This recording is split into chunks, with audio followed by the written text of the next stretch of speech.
The Love of Life by Jack London.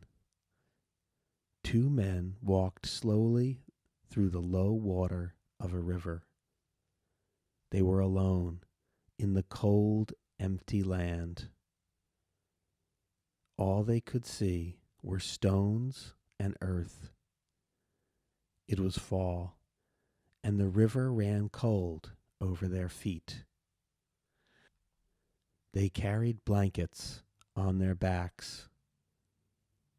They had guns, but no bullets, matches, but no food. "I wish we had just 2 of those bullets we hid in the camp," said the first of the men. His voice was tired. The other man did not answer. Suddenly, the first man fell over a stone. He hurt his foot badly and cried out. He lay still for a moment and then called, "Hey, Bill, I've hurt my foot." Bill didn't stop or look back. He walked out of the river and over the hill. The other man watched him. His eyes seemed like the eyes of a sick animal. He stood up. "Bill," he cried again. But there was no answer. Bill kept walking. "Bill." The man was alone in the empty land. His hands were cold, and he dropped his gun. He fought with his fear and took his gun out of the water. He followed slowly after Bill. He tried to walk lightly on his bad foot. He was alone, but he was not lost. He knew the way to their camp. There he would find food, bullets, and blankets. He must find them soon. Bill would wait for him there. Together, they would go south to the Hudson Bay Company. They would find food there and a warm fire. Home. The man had to believe that Bill would wait for him at the camp. If not, he would die. He thought about the food in the camp and the food at the Hudson Bay Company and the food he ate 2 days ago. He thought about food and he walked. After a while, the man found some small berries to eat. The berries had no taste and did not fill him, but he knew he must eat them. In the evening, he hit his foot on a stone and fell down. He could not get up again. He lay still for a long time. Later, he felt a little better and got up. He made a fire. He could cook only hot water, but he felt warmer. He dried his shoes by the fire. They had many holes. His feet had blood on them. His foot hurt badly. He put his foot in a piece of his blanket. Then he slept like a dead man. He woke up because he heard an animal near him. He thought of meat and took his gun. But he had no bullets. The animal ran away. The man stood up and cried out. His foot was much worse this morning. He took out a small bag that was in his blanket. It was heavy, 15 pounds. He didn't know if he could carry it, but he couldn't leave it behind. He had to take it with him. He had to be strong enough. He put it into his blanket again. That day, his hunger grew worse, worse than the hurt in his foot. Many times he wanted to lie down, but hunger made him go on. He saw a few birds. Once he tried to catch one, but it flew away. He felt tired and sick. He forgot to follow the way to the camp. In the afternoon, he found some green plants. He ate them fast, like a horse. He saw a small fish in a river. He tried to catch it with his cup, but the fish swam away into a hole. The man cried like a baby, first quietly, then loudly. He cried alone in that empty world. That night he made a fire again and drank hot water. His blanket was wet and his foot hurt. He could think only of his hunger. He woke up cold and sick. The earth and sky were gray. He got up and walked. He didn't know where. But the small bag was with him. The sun came out again, and he saw that he was lost.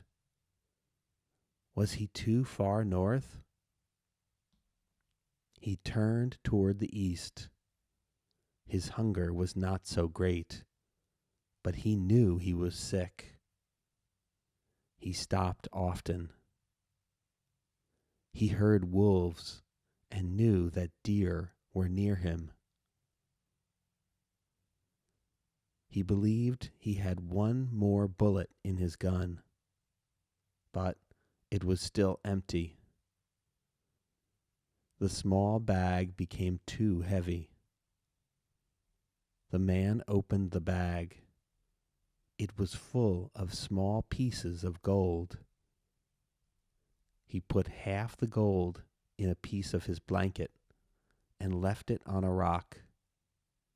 But he kept his gun. There were bullets in that camp.